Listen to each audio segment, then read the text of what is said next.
Nasa relasyon ka ba or nasa marriage ka ba na kung saan gulong-gulo ka na sa partner mo? Hindi mo nararamdaman yung kanyang pagmamahal, yung kanyang care, yung kanyang respeto. And worse, hindi na siya yung dating kilala mo. Tuturuan kita sa video na ito. Let's go.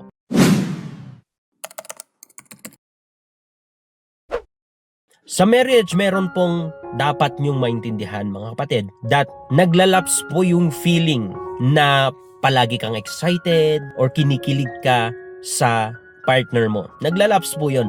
Nawawala yun. Of course, pwede yung i-restore. Meron akong mga ginawa ng video about doon. Pero you expect that mawawala yung feeling talaga na yun. Ito nga ang nangyayari. Minsan parang ayaw mo na siyang makita. But it doesn't mean na hindi mo na siya mahal. Mahal mo siya because love is not dependent ng feelings. Love is a choice. Love is that kahit na hindi mo siya feel na parang mahal siya, is that kailangan mong mag-stay kasi mahal mo siya. At nasa covenant kayo, nasa marriage kayo. Pangalawa, kailangan nyong tandaan na normal lang po na may mga misunderstanding sa isang relationship. So nakadepende yan kung ano yung approach nyo, kung paano nyo isolve yung mga misunderstanding na yan. Pangatlo, expect that merong mga temptation sa isang relationship. Temptation ng lust, kumbaga magkakagusto ka ng iba or magkakagusto yung partner mo ng iba, magkakakrush siya ng iba. Normal po yun. Pero don't allow it na siya yung sisira sa relationship nyo. Because Satan is not happy when you have a happy relationship or happy marriage. He will send someone to tempt you or to tempt your partner. That is why prayer is very important sa isang couple, sa isang marriage. You need to raise an altar of prayer and protection para sa marriage nyo at sa mga anak nyo kasi darating at darating yan. Okay? Ito pa, money also is a factor sa isang relationship. Especially when money begins to fall down, may mga bankruptcy, kumbaga nag-short na kayo ng pera, isang factor yan para palagian yung pag-aaway or para magkaroon or para mawala ng peace sa isang family or walang kalinawan or hindi na magiging malinaw yung pag-iisip or yung isip ng mag-partner sa isang family.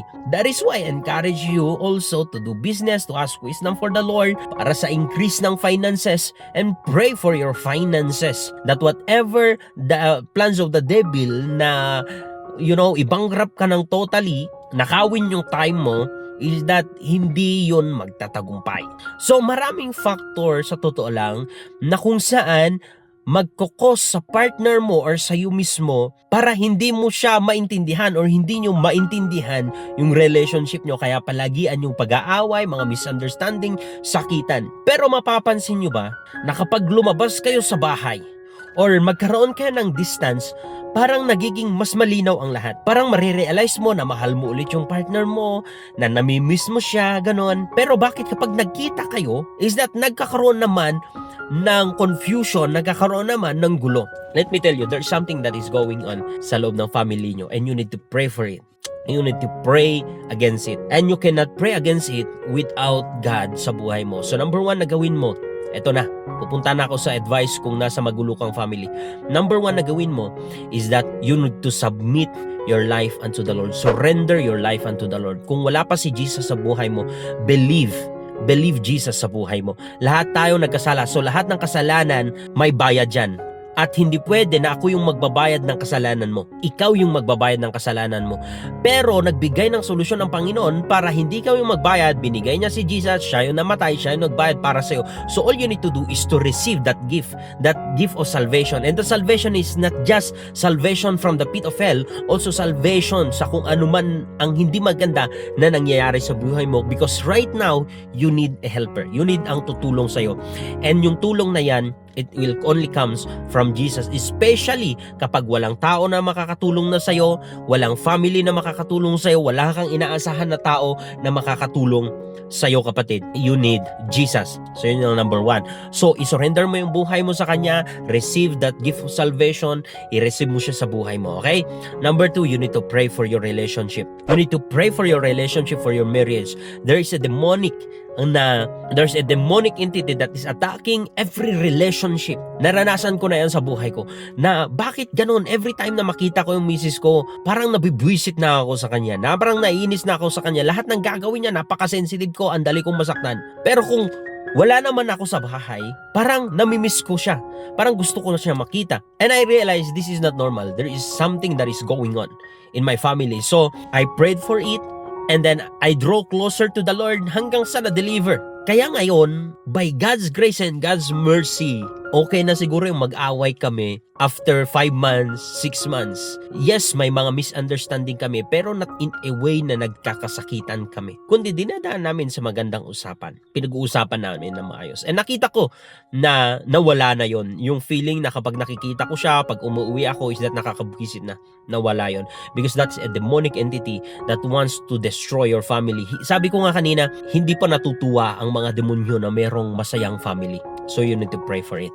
Pangatlo, after ka na nag-pray, you need to check your character, your attitude. Sometimes, walang demonyo na naninira sa relasyon ninyo, kundi ikaw mismo or yung partner mo ang naninira sa relasyon nyo sa pamamagitan ng approach nyo, ng taglay nyo, ng character nyo. So kailangan mo na magkaroon ng character. Check your character and pray that the Lord will reveal kung ano man yung mga karakter mo na nakakasira sa relasyon nyo. Okay? Bigyan ko kayo ng maliit na overview ng principle ng isang marriage. Ang isang lalaki should love their wife. We should love our wife. In what way? By providing for them. Number 1, giving them protection. Number 2, giving them care. Number 3. Pero, hindi namin yung basta-basta nagagawa kapag hindi rin namin nararamdaman yung respeto mula sa inyo. Yung commitment, yung magiging committed kayo sa amin. Yung mararamdaman namin yung pagpapahalaga at pagre-respeto ninyo sa amin.